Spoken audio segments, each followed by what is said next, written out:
Bismillahirrahmanirrahim. Assalamualaikum warahmatullahi wabarakatuh. Bertemu kembali dengan saya di Islamic Education Channel. Di video pembelajaran kali ini kita masih membahas tentang Al-Quran sebagai sumber hukum Islam pertama, tapi video kedua yaitu tentang karakteristik Al-Quran. Bersama saya Saiful Anwar.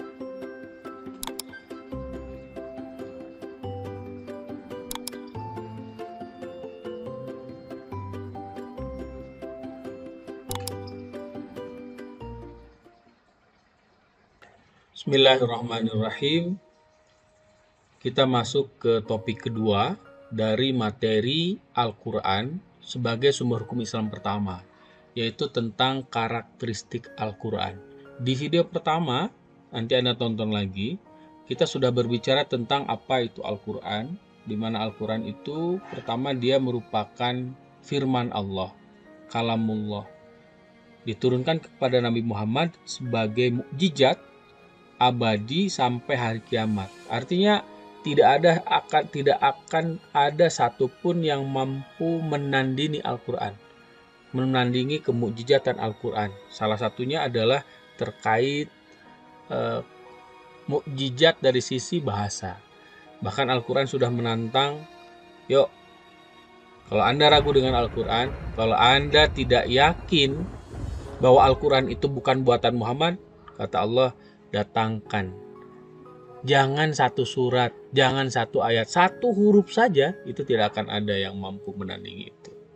Dan Al-Quran ini diturunkan melalui malaikat Jibril. Jadi di video kali ini kita akan berbicara lebih detail tentang seperti apa itu Al-Quran, karakteristiknya yang membedakan Al-Quran dengan yang lainnya. Oke, selamat menyaksikan. Perlakuan yang berbeda di antara umat Islam terhadap Al-Quran yang sama itu karena persepsi mereka ketika berbicara tentang Al-Quran itu berbeda. Makanya untuk memahami seperti apa karakteristik Al-Quran, kita harus samakan dulu persepsinya. Setidaknya ada dua hal yang kudu sama. Yang pertama, Al-Quran secara fisik. Yang kedua adalah hakikat Al-Quran. Berbicara tentang Al-Quran secara fisik, tentunya Anda sudah mafhum. Hal pertama yang harus saya dan Anda sepakati terkait Al-Quran secara fisik adalah bahwa Al-Quran itu kebanyakan saat ini yang ada di setiap umat Islam itu adalah dicetak. Dan kebanyakan terbuat dari kertas. Walaupun bagi Anda yang punya gadget, komputer, ada Al-Quran versi softwarenya. Tapi yang diterima umum yang ada pada kebanyakan Islam bahwa Al-Quran itu dicetak, dan kebanyakan bahan dasar mencetaknya itu adalah kertas, medianya itu kertas seperti ini, gitu ya. Nah, kenapa saya dan Anda harus sepakat bahwa Al-Quran itu kebanyakan dicetak dan terbuat dari kertas seperti ini? Artinya kalau kita sudah sadar bahwa Al-Quran itu media yang digunakan untuk mencetak Al-Quran itu adalah kertas, makanya sama dengan kertas-kertas yang lain, dari sisi kekuatan, dari sisi sifat. Misalkan seperti gambar ini, gitu ya. Nah, seperti gambar ini, Anda akan menemukan Al-Quran yang termakan oleh usia. Karena kertas itu kan tidak selamanya seperti itu. Jadi kita akan menemukan Al-Quran yang sudah tidak, karena usia gitu, sudah tidak mungkin bisa dibaca lagi, gitu ya. Kita akan menemukan Al-Quran yang rusak seperti ini. Nah, itu yang pertama, gitu. Sehingga nanti ketika kita tahu bahwa yang kertas yang rusak itu Al-Quran, sikap kita akan sama. Jadi pertama itu. Lalu yang kedua, seperti ini juga bisa terbakar. Itu yang perlu kita sadari, karena memang Al-Quran itu seperti yang diterima oleh kita semua itu terbuat dari kertas. Lalu yang kedua, karena dicetak seperti ini, surat Al-An'am, Anda lihat yang dilingkari, qadis taksartum minal imni. Karena Al-Quran itu kebanyakan dicetak, baik termasuk juga yang versi digital, ada kemungkinan salah cetak. Bukan Al-Quran yang salah cetak, minal imni. Harusnya Seperti ini, qodistaksartum minal insi. Nah ini Al-An'am ayat 128. Ini yang tadi ya. Mana ya? Nah ini. Qodistaksartum minal insi. Yang tadi minal inni, harusnya minal insi. Jadi Anda akan menemukan Al-Quran yang salah cetak. Itu yang tidak boleh Anda lupakan. Jadi kesimpulannya, hal pertama yang harus saya dan Anda sepakati, samakan persepsinya terkait Al-Quran secara fisik adalah bahwa Al-Quran itu yang pertama, media yang digunakan untuk menuliskan Al-Quran adalah kertas. Artinya karena Al-Quran terbuat dari kertas, media yang digunakan itu kertas, berarti kita satu saat nanti akan menemukan Al-Quran yang rusak, Al-Quran yang tidak bisa dibaca lagi, Al-Quran yang sudah tidak bisa berfungsi lagi sebagai Al-Quran, sebagai sesuatu yang harus dibaca. Karena memang dia terbuat dari kertas. Media yang digunakan kertas, yang satu saat nanti bisa rusak. Lalu yang kedua, Al-Quran itu dicetak. Atau baik dalam bentuk tulisan ataupun software tadi. Makanya karena cetak kita satu saat nanti akan menemukan, atau mungkin sekarang sudah banyak ditemukan beberapa versi cetak. Karena kesalahan cetak tentunya bukan karena kesalahan Al-Quran. Jadi ada kemungkinan salah dalam pencetakan. Nah itu ya yang pertama, Al-Quran secara fisik. Lalu yang kedua, saya dan Arus sepakat terkait isi Al-Quran. Apa saja? Yang pertama, ada 114 surat. Jadi Al-Quran dimanapun dia berada, yang dimiliki oleh seluruh umat Islam di dunia ini, baik di Indonesia ataupun di negara manapun, itu terdiri dari 114 surat, tidak lebih, tidak kurang. Al-Quran dalam konteks lengkap ya, bukan yang memang sengaja diterbitkan beberapa bagian. Misalkan untuk edisi hafalan misalkan ya, ada dibagi jadi 10 juz, cetak jilid 1, 2, 3. Nah, tapi secara umum Al-Quran itu terdiri dari 114 surat. Mulai dari surat Al-Fatihah sebagai surat pertama sampai surat An-Nas, surat 114, surat ke-114. Yang kedua, sebagian besar dicetakan yang diterbitkan itu Al-Quran dibagi jadi 30 juz. Beberapa ulama mengatakan pembagian Al-Quran menjadi 30 juz itu supaya memudahkan bagi orang yang ingin menghatamkan Al-Quran selama 1 bulan. Jadi satu harinya baca Al-Quran selama 1 juz. Apalagi di cetakan-cetakan terbaru itu sudah teratur. Biasanya 1 juz itu terdiri dari 20 halaman atau 10 lembar. Sehingga kalau dibagi setiap sholat, setelah sholat 5 waktu kita membaca Al-Quran, jadi cukup setiap selesai sholat itu baca 4 halaman atau 2 lembar. Sehingga setiap hari kita bisa hatam 1 juz.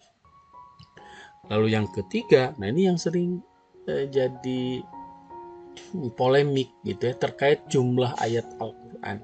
Dan Anda wajib nih menjumlahkan. Kenapa? Karena Al-Quran tidak mungkin berkurang, tidak mungkin bertambah lagi. Gitu ya. Inna nahnu nazzalna dzikra wa inna lahu lahafizun. Kata Allah begitu. Kami akan memelihara Al-Quran sampai nanti hari kiamat. Jadi harus ada kepastian dalam tanda petik jumlah ayat. Karena kan sudah jelas surat Al-Fatihah berapa ayat. Yang disepakati oleh jumhur ulama. Al-Fatihah berapa ayat? Saya kira sama semuanya. Al-Baqarah sampai An-Nas. Jumlahkan. Yang jelas itu bukan 6.660 ayat, tapi 6.236 ayat. Jadi kalau Anda ditanya tentang Al-Quran, berapa jumlah ayat Al-Quran? Jawabannya adalah 6.236, bukan 6.666. Karena kalau Anda menjawab ini, berarti Anda harus bertanggung jawab atas hilangnya sekitar 230 ayat. Kan itu tidak mungkin. Maka saya harus sepakat bahwa isi Al-Quran itu ayat pertama 114 surat, 30 juz, dan 6.236 ayat. Bukti penghitungannya ini yang sudah saya lakukan, jumlah ayat Al-Quran. Anda bisa cek sendiri lah. Ayat surat pertama sampai surat kelima jumlahnya sekian, sampai terus ya, sampai ke surat terakhir. 111 sampai 114. Ketika dijumlahkan itu 6.236 ayat. Anda boleh pinjam Al-Quran yang manapun, jumlahnya segini. Kalau tidak segini, berarti ada salah perhitungan. Karena memang dari dulu sampai sekarang tidak berkurang, tidak bertambah. Kalau persoalan ada beberapa perbedaan dalam misalkan ada yang penamaan surat atau misalkan jumlah ayatnya sama tapi penggalan ayat itu persoalan nanti di ulumul Quran. Tapi umumnya ya yang perlu kita sepakati garis besarnya itu adalah jumlah ayat Al-Quran 6.236 ayat. Nah, saya menemukan satu sumber, walaupun saya tidak setuju dengan penghitungan ini, tapi ini sebagai informasi saja. Jadi 6.666 ayat itu bukan jumlah ayat Al-Quran, tapi jumlah ayat Al-Quran ditambah hasil penghitungan atau makna simbolik dari kata Muhammad sebagai orang yang menerima Al-Quran. Jadi begini penghitungannya. Walaupun saya sekali lagi ya tidak setuju, tidak terlalu tidak menyarankan Anda untuk menggunakan ini sebagai referensi gitu. Karena sampai detik ini saya pun tidak tahu siapa yang memulai penghitungan ini. Cuma yang jelas 6.666 ayat itu bukan ayat Al-Quran, tapi 6.236 ditambah. Nah, ini makna simbolik dari kata Muhammad. Dari mana muncul 430 ini? Pertama, kata Muhammad diurai. Itu tadi dari 4 huruf. Mim, huruf H, huruf Mim, dan huruf Dal. Nah, lalu kita lihat huruf Mim, Ha, Mim, Dal itu dalam urutan hijaiyah urutan keberapa? Mim urutan ke-24, H urutan 6, Zal urutan ke-8. Lalu kita rujuk ke nomor surat 24 ini surat apa? Gitu ya. Misalkan 24 itu surat An-Nur, lalu lihat jumlah ayatnya 64 dan seterusnya. Lalu jumlahkan nomor surat dan jumlah ayat. Nah, setelah dijumlahkan itu total 430 ayat. Jadi 6236 tambah 430 itu 6.666 ayat. Nah, itu hal kedua. Oke, sekali lagi ya. Hal kedua yang saya dan Anda harus sepakati terkait Al-Quran, bahwa Al-Quran itu terdiri dari 114 ayat, 30 juz, dan 114 surat, 30 juz, dan 6.236 ayat. Lalu yang ketiga, saya dan Anda harus sepakat bahwa Al-Quran itu bahasa tulisan karena tercetak bahasa tulisan. Kalau zaman Nabi Muhammad, Al-Quran itu berbahasa lisan dan budayanya itu budaya lisan dan budaya tulisan. Nah, kalau sekarang Al-Quran itu bahasa tulisan tercetak. Kenapa saya dan Anda harus sepakat bahwa Al-Quran itu bahasa tulisan, bukan bahasa lisan? Karena bahasa lisan itu pada masa pewahyuan saja. Kalau sekarang sudah menggunakan media tulisan. Kenapa Al-Quran itu? Kenapa saya dan Anda harus sepakat bahwa karakteristik Al-Quran ketiga itu Al-Quran merupakan bahasa tulisan? Coba Anda amatin. Ini tulisan apa? Huruf P, U, K, dan U. Dibaca buku. Kalau Anda melihat tulisan ini, tiba-tiba Anda membaca saja tulisan ini, entah di mana lah, di kertas, di papan tulis, di media apapun, tiba-tiba ada tulisan ini, pasti kalau Anda seorang akademisi, seorang mahasiswa, dosen, pengajar, guru, dan seterusnya, pasti langsung ketika Anda melihat tulisan ini, yang di pikiran Anda, sebentar ya, nah, yang di pikiran Anda pasti ini. Saya jamin ini pasti ini. Tapi ada juga orang ketika melihat tulisan ini, ternyata yang dibayangkan ini. Ruas bambu. Ruas bambu itu kan buku. Atau ada juga yang membayangkan ini. Apa? Ruas jari. Ini kan semuanya buku.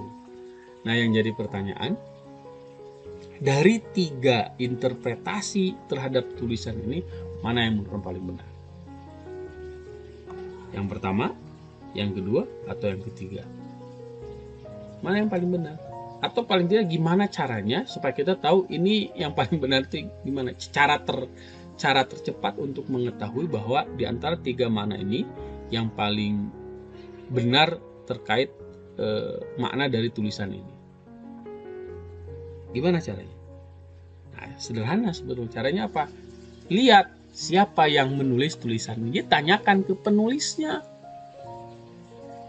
Tanyakan, dia yang paling tahu tentang makna dari sesuatu yang tulis adalah penulisnya. Karena ini saya yang nulis, Anda tanya pada saya, mana dari tiga ini? Kata saya, ini. Berarti yang lain salah. Nah, itu artinya apa? Karena Al-Quran itu bahasa Al-Quran, kita bukan bicara benar atau salah di sini ya, tapi Al-Quran membuka peluang untuk dimaknai secara berbeda. Karena Al-Quran itu bahasa tulisan, tulisannya sama, tapi karena sudah menjadi bahasa tulisan, membuka peluang untuk dimaknai secara berbeda. Ayat Al-Qurannya bisa sama, tapi dipahami secara berbeda. Dan ketika itu terjadi, tidak boleh satu kelompok mengklaim maknanya yang paling benar dibandingkan yang lain. Seperti ini. Kan kalau Al-Quran yang paling tahu berarti yang menulisnya. Siapa yang menulisnya? Ya Allah, kan kita tidak bisa mengkonfirmasi kepada Allah. Tapi setidaknya bukan berarti Al-Quran itu bisa dimaknai apa saja, tidak gitu. Saya tidak mengatakan demikian, tapi Al-Quran membuka peluang untuk dimaknai secara berbeda. Dan ketika terjadi perbedaan pendapat seperti ini, kelompok yang menyatakan makna dari buku itu ruas jari tidak bisa mengatakan saya yang paling benar lalu ini salah. Ini yang paling benar, ini salah, ataupun sebaliknya.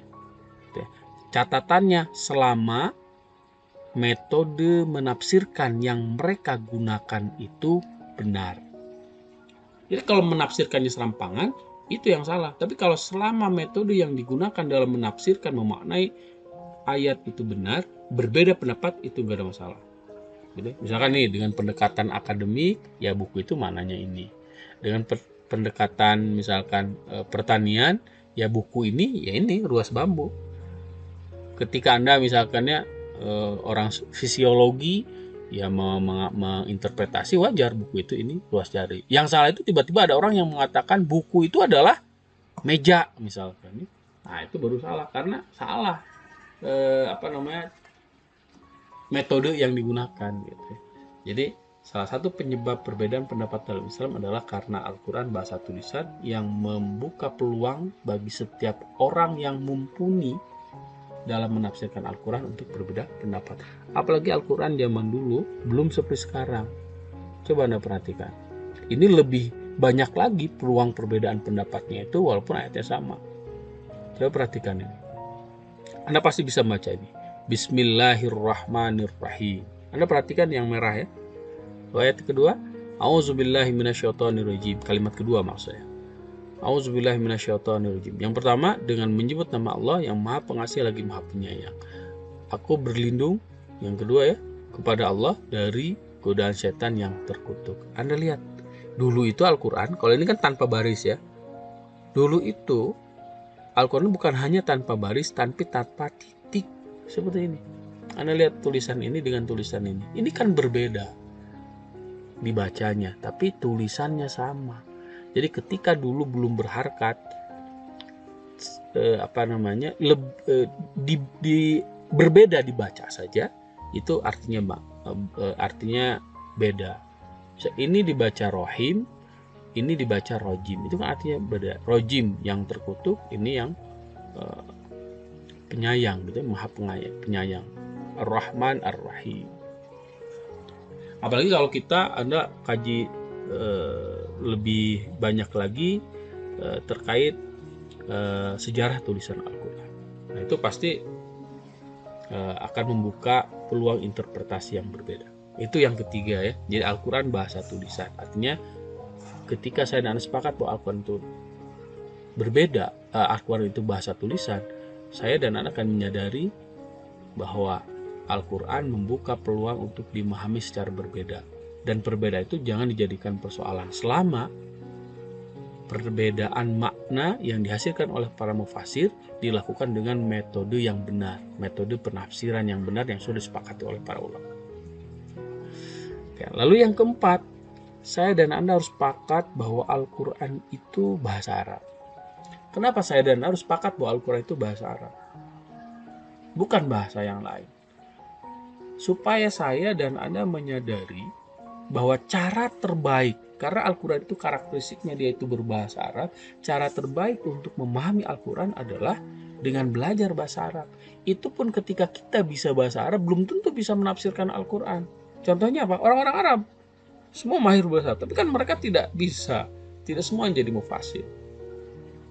Jadi penting penyamaan persepsi yang keempat ini, bahwa Al-Quran itu bahasa Arab. Jadi jangan sampai ada orang yang baru paham Al-Quran dari terjemah, dia sudah mengatakan tafsir saya yang paling benar. Ayat ini maknanya ini, yang lain salah, mengkafirkan orang lain secara mudah. Gitu ya, merasa diri paling benar. Padahal ketika di sini bisa bahasa Arab nggak ada, nggak bisa. Jadi modal pertama untuk memahami Al-Quran, mendekati maksud yang diinginkan oleh Allah Subhanahu wa Ta'ala dan pernah disampaikan oleh Rasulullah, itu adalah dengan menguasai bahasa Arab. Dan ketika kita menguasai bahasa Arab, itu pun belum tentu bisa menafsirkan Al-Quran, karena banyak perangkat lain yang harus dimiliki. Tapi paling tidak dasarnya adalah kemampuan berbahasa Arab. Ya, itu yang keempat. Yang kelima, Al-Quran secara visi, saya dan Anda harus sepakat bahwa Al-Quran itu sistematika penyusunannya unik. Dari mana uniknya? Coba Anda, kalau Anda nulis buku, misalkan buku entrepreneurship, itu judulnya. Pasti kalau Anda beli buku entrepreneurship, di dalamnya itu adalah bab-bab yang menjelaskan tentang, atau yang ada di dalam isi buku itu pasti dia berbicara tentang apa itu entrepreneurship, gitu ya, langkah-langkah membuat bisnis plan, dan seterusnya. Itu logika dasar manusia gitu ya. Tapi kalau misalkan Anda beli buku entrepreneurship, bab 1 berbicara tentang cara beternak ayam. Memang ada kaitannya kalau usaha gitu. Tapi di sini langsung berbicara cara beternak ayam. Lalu misalkan yang kedua berbicara tentang kalkulus, bab kedua. Bab ketiga berbicara tentang politik. Bab keempat bicara tentang pendidikan. Itu kan sementara judulnya itu entrepreneurship. Kalau Anda nulis buku entrepreneurship lalu bab-babnya tadi tidak berbicara tentang entrepreneurship, pasti Anda akan dianggap gila. Logika Anda nggak jalan. Dan Anda tahu bahwa Al-Quran itu seperti itu kenyataannya. Namanya Al-Quran, artinya bacaan. Surat pertama Al-Fatihah, pembukaan. Kita lihat bab chapter yang lain, misalkan An-Nisa, perempuan. Isinya kan tidak menjelaskan tentang, kalau Anda menulis chapter perempuan, pasti Anda akan menulis apa itu perempuan, sifat-sifatnya, kondisi psikologisnya seperti apa, fisiologisnya seperti apa, gitu ya. Cara, mungkin ada juga tips and trick menaklukkan perempuan seperti apa. Itu kan berbicara tentang itu. Tapi di surat An-Nisa tidak berbicara tentang itu. Ada tentang pernikahan di situ, ada tentang hukum, ada tentang waris misalkan ya, surat An-Nisa. Ada tentang banyak hal. Surat Al-Baqarah, surat kedua, sapi betina, kan tidak berbicara tentang sapi, itu 200 ayat lebih, itu tidak. Ada politik, ada ekonomi, ada sejarah di situ, dan macam-macam gitu. Jadi itu Al-Quran, berbeda dengan yang lainnya. Tapi sampai hari ini tidak ada yang menganggap itu sebagai satu kelemahan. Itu karakteristik Al-Quran. Jadi walaupun penyusunannya, sistematikanya seperti itu, unik saya sebut, itu tidak tidak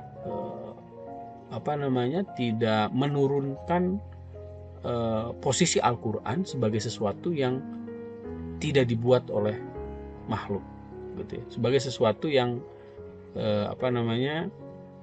berbeda dengan yang lainnya, sebagai sesuatu yang yang membuat Al-Quran itu jadi palsu, gitu, atau rendah, sama sekali beda dengan tadi ya. Kalau Anda nulis buku tentang A, subbabnya berbeda, itu kan jadi nggak berkualitas gitu. Tapi sistematika penyusunan Al-Quran seperti itu tidak menurunkan kualitas Al-Quran, justru bahkan uniknya Al-Quran di situ.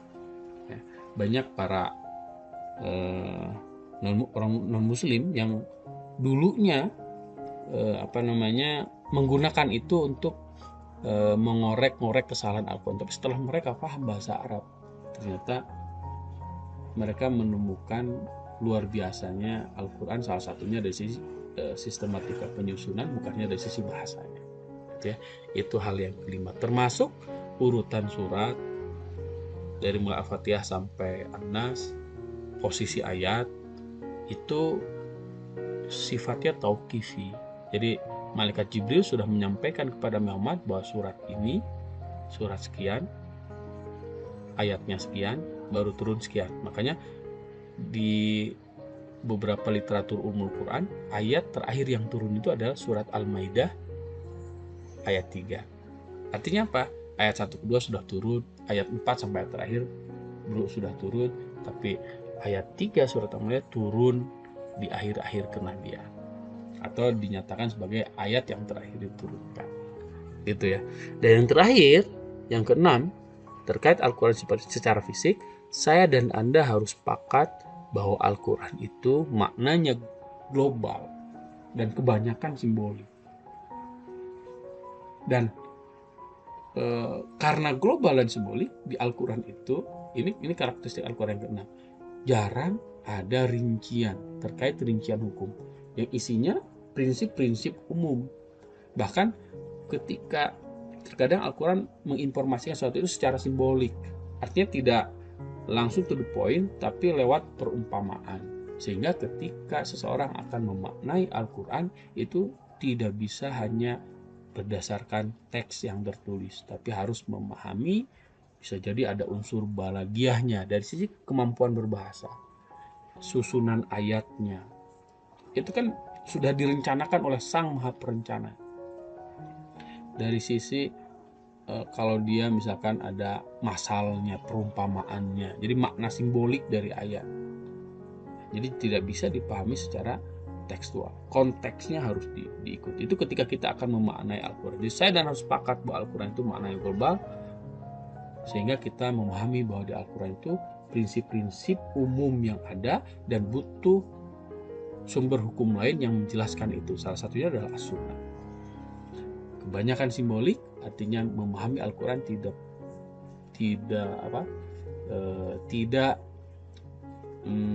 apa maksudnya ya. Jadi jangan tekstual gitu ya. Contohnya misalkan ayat ini. Surat Al-Baqarah 233. Auzubillahi minasyaitonirrajim, nisa'ukum harsul lakum. Kata Allah, perempuan-perempuanmu, istri-istrimu itu seperti tanah. Gitu ya. Harsul lakum, tempat kalian bercocok tanam. Kata Allah, fa'tu harsakum anna syi'tum, maka datangilah tanah tempat bercocok tanammu itu sebagaimana saja kamu kehendaki. Tapi yang jadi titik poin ini, perempuan itu Allah simbolkan seperti bercocok tanam. Nah, kalau kita dari beberapa literatur yang saya baca itu kesimpulannya begini ya. Anda coba baca di beragam buku terkait mukjizat Al-Quran gitu ya. Salah satunya terkait, atau di beberapa tafsir terkait penjelasan ini. Jadi perempuan, jadi ini ilustrasi yang pas menggambarkan tentang bagaimana proses pembuahan.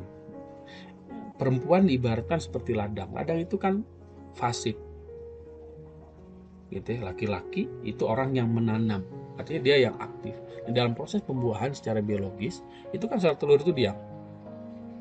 Nah, yang mengejar, yang berlari itu adalah sperma aktif, dan sperma itu datang dari sisi manapun juga. Nah, seperti tadi ya, Pak Tuharsakum anasyi'tu. Lalu yang kedua yang bisa kita ambil dari ayat ini, kalau Anda nanam buahnya, buah bagus itu kan perpaduan antara lokasi tempat tanaman itu tumbuh, tanahnya, medianya gitu ya, lingkungannya. Jadi kalau misalkan tanahnya subur, bibitnya jelek, buahnya kira-kira seperti apa? Anda bisa bayangkan ya. Jadi buah yang bagus itu ketika tanahnya subur, bibitnya bagus, lingkungan tepat tanaman itu tumbuh, juga terlindungi dari hama dan seterusnya. Makanya hadisnya sama itu juga. Anak yang soleh itu lahir dari perempuan yang soleh, dari ayah yang soleh, dari lingkungan yang mendukung untuk membentuk anak yang soleh. Nah itu kan makna simbolik. Oke, kita lanjutkan. Misalkan ayat ini, masalul jannatil ladzii wudi'u indal muttaqun. Ini masih makna simbolik. Surga itu ya, surga yang telah Allah janjikan untuk orang-orang yang bertakwa, kata Allah, di dalamnya itu ada sungai-sungai. Fihan harum mimma'in ghairi asin. Sungai-sungai dari air yang tidak berubah ya, rasa dan baunya, kata Allah gitu. Wa anharun, dan ada sungai min labanin lam yataghayyar ta'mu. Yang ini tadi dari air yang tidak berubah rasa dan baunya. Yang ini air susu yang tidak berubah rasanya. Wa anharum min khamrin lazzatil lisyaribin. Dan ada sungai khamr yang lezat rasanya kalau kita meminumnya. Wa anharum min asalin musamma. Dan ada sungai yang di sana mengalir madu yang disaring. Artinya kita jangan memaknai ini secara tekstual. Jadi kalau surga digambarkan seperti ini, saya tidak tertarik. Kenapa? Kalau surga digambarkan hanya sebagai kebun yang di bawahnya ngalir sungai-sungai, yang tadi ada berbagai jenis sungai, itu banyak di dunia ini. Apalagi di Indonesia, banyak tempat yang ngalir sungai. Kalau surga digambarkan seperti itu, saya tidak tertarik, karena di dunia juga ada. Padahal surga itu belum pernah dilihat, belum pernah didengar, belum pernah ada orang yang merasakan hal itu. Misterius kan surga itu. Tapi Tuhan menggambarkan seperti ini bukan ingin menunjukkan bahwa surga itu seperti ini. Tapi gambaran seperti ini maksudnya adalah untuk, karena kan kita tahu ya, Al-Quran itu diturunkan kepada orang-orang Quraisy, pertama kali orang-orang Arab yang hidup di gurun pasir. Jadi ketika surga digambarkan seperti ini, kita pahami konteksnya. Surga digambarkan seperti ini, keindahan surga ini bisa dibayangkan oleh orang-orang Quraisy, oleh orang-orang Arab yang mereka hidup di gurun pasir yang belum pernah melihat tempat seperti ini. Jadi keindahan surga akan mengena pada mereka. Jadi itu maksudnya ya. Jadi bukan berarti surga itu seperti itu. Itu hanya gambaran saja. Nah itu 6 hal yang harus kita sepakati terkait Al-Quran. Nah yang selanjutnya penyamaan persepsi yang kedua terkait Al-Quran akan kita lanjutkan di video berikutnya. Terima kasih, kita berjumpa lagi di video berikutnya. Assalamualaikum warahmatullahi wabarakatuh.